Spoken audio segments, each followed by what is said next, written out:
حد یہ ہے کہ جابر سلطان سے پوچھ کر کلمہ حق کہنے والے ایک جید صحافی نے اپنے ٹی وی پروگرام پر ایک ایسے شخص سے اس تحریک پر گفتگو شروع کر دی جو کبھی کشمیر کے کسی اسکول میں پڑھا نہ کبھی کشمیر گیا۔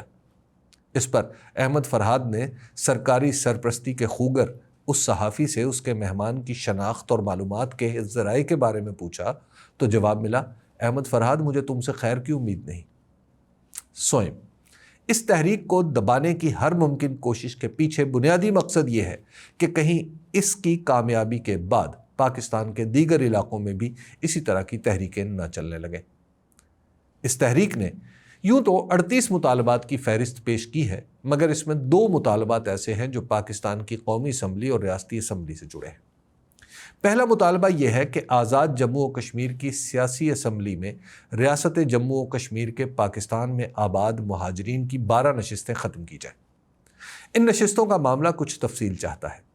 پاکستان اور آزاد کشمیر کے درمیان قانونی صورتحال کچھ اس طرح ہے کہ 1974 میں پاکستان کی اسمبلی نے آزاد کشمیر کے لیے ایک عبوری آئین بنایا تھا، جس کے مطابق آزاد جموں و کشمیر لیجسلیٹو اسمبلی کے انتخابات کے لیے ان لوگوں کو بھی ووٹ کا حق دیا گیا تھا جو رہتے تو پاکستان میں ہیں مگر مقبوضہ جموں کشمیر کے مہاجرین ہیں۔ جب ان مہاجرین کو باقاعدہ طور پر آزاد جموں و کشمیر کا شہری تسلیم کر لیا گیا تو پھر ان کے لیے ریاست کی ملازمتوں میں کوٹا بھی مختص کر دیا گیا۔ جوائنٹ ایکشن کمیٹی کا دوسرا بنیادی مطالبہ ہے کہ اس کوٹے کو بھی ختم کیا جائے۔ ان 2 کے علاوہ ایک مطالبہ یہ ہے کہ صدر، وزیر اعظم، وزراء، سابق وزراء، اعلیٰ عدلیہ کے ججوں اور بیوروکریٹس کی مراعات کم کی جائے۔ اس میں خاص بات یہ ہے کہ آزاد جموں و کشمیر کے ان عہدیداروں کی مراعات غیر معمولی ہیں اور کارکردگی پر کبھی کسی نے سوال نہیں اٹھایا۔ اس کے علاوہ جب وزراء اور افسران کی اولادیں اسلام آباد میں بڑی بڑی گاڑیوں پر گھومتی ہیں تو اسی شہر میں رہنے والے دیگر کشمیری نوجوانوں کے دل میں 100 طرح کے سوال پیدا ہوتے ہیں۔ آزاد جموں و کشمیر اسمبلی میں پاکستان کی حدود میں رہنے والی مہاجر آبادی تقریباً 4,70,000 ہے۔ آزاد جموں و کشمیر میں رہنے والوں کا خیال ہے کہ یہ لوگ پاکستان کے معاشرے میں ضم ہو چکے ہیں اور انہیں کسی قسم کے امتیازی سلوک کا بھی سامنا نہیں کرنا پڑتا۔ ان میں سے کئی مہاجرین ایسے ہیں جو رضاکارانہ طور پر ہی اپنی ریاستی شناخت چھوڑ چکے ہیں، جس کی ایک مثال میرے دوست صحافی اجمل جامی بھی ہیں۔ البتہ وہ مہاجرین جو اب بھی اپنی ریاستی شناخت قائم رکھے ہوئے ہیں، ان میں سے بھی بہت ہی کم ایسے ہیں جو ووٹ دیتے ہیں۔ اس کم ووٹنگ کا نتیجہ یہ نکلتا ہے کہ پاکستان کی ہر حکومت یہ نشستیں عملاً اپنے نام کر لیتی ہے۔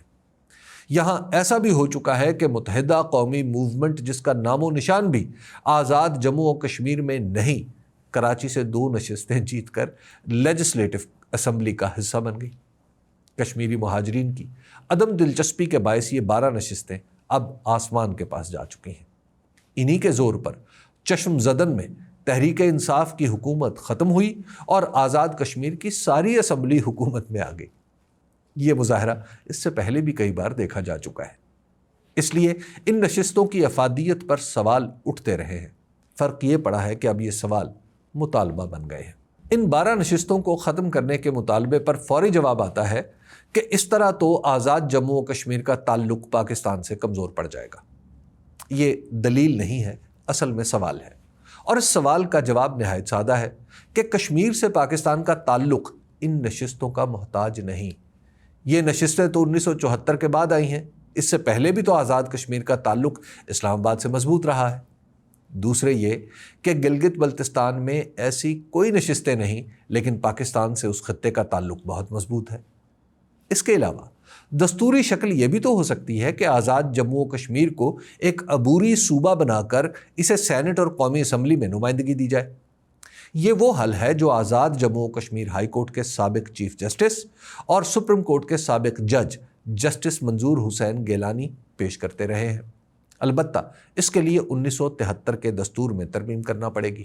اگر یہ معاملہ اس طرح سلجھانا مطلوب نہیں تو یہ طے کر دیا جائے کہ پاکستان میں آباد مقبوضہ جموں کشمیر سے آنے والے مہاجرین کی نمائندگی آزاد جموں و کشمیر کونسل میں رکھی جائے گی، جو اتنا ہی اہم ادارہ ہے جتنی کہ لیجسلیٹو اسمبلی۔ اس طرح یہ ہوگا کہ حکومت اپنے طور پر بنتی بگڑتی یا چلتی رہے گی اور اس میں مداخلت کے امکانات کم ہو جائیں گے۔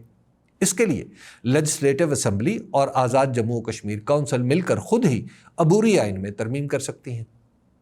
اسی طرح مہاجرین کے کوٹے کا معاملہ ہے۔ اس وقت جتنا بھی کوٹا ہے اسے کچھ کم کر کے اور مہاجرین کی ریاستی شناختی دستاویزات درست کر کے یہ مسئلہ حل کیا جا سکتا ہے۔ جہاں تک سرکاری مراعات کا تعلق ہے تو یہ محض انتظامی حکم سے بھی ٹھیک ہو سکتی ہیں۔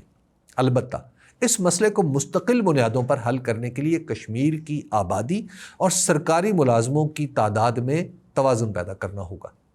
اس وقت آزاد جموں و کشمیر کی آبادی 48 لاکھ ہے۔ اس آبادی کا قابل ذکر حصہ پاکستان کے مختلف علاقوں میں مقیم ہے، کیونکہ ریاست میں معاشی سرگرمیاں نہ ہونے کی وجہ سے روزگار کے مواقع کم ہیں۔ چلیے مان لیتے ہیں کہ 48 لاکھ کی کل آبادی وہیں مقیم ہے، تو بھی 1.5 لاکھ سے زائد سرکاری ملازمین کا ہونا سمجھ نہیں آتا۔ اس کا مطلب ہے کہ ہر 32 افراد پر ایک شخص سرکاری ملازم ہے۔ حالانکہ آزاد جموں و کشمیر کو فوج کا بندوبست کرنا ہے، نہ وزارت خارجہ، مرکزی بینک، ہوا بازی اور بندرگاہوں جیسے محکمے اس کے پاس ہیں۔ ایک چھوٹے سے علاقے میں سرکاری ملازموں کی اتنی بڑی تعداد غیر معمولی بوجھ کے سوا کچھ نہیں۔ ایکشن کمیٹی کا یہ مطالبہ ہو یا نہ ہو، اس تعداد کو کم کرنا بہرحال ضروری ہے۔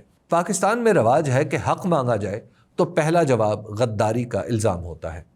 آزاد جموں و کشمیر جوائنٹ عوامی ایکشن کمیٹی کو مطالبات کا پہلا جواب یہی ملا ہے۔ یہ الزام لگانے والے بھول گئے ہیں کہ جوائنٹ عوامی ایکشن کمیٹی کو بھمبر سے لے کر 8 مقام تک آزاد جموں و کشمیر کے عوام کی حمایت حاصل ہے۔ جب کسی تحریک کو اتنی بڑی حمایت حاصل ہو جائے تو غداری یا ملک دشمنی کے الزامات اپنی حیثیت کھو بیٹھتے ہیں۔ اس تحریک میں شامل کچھ لوگوں کے سیاسی عزائم ہوں تو ہوں، مگر اس کی کور کمیٹی کسی سیاسی جماعت کو قریب بھی نہیں آنے دیتی۔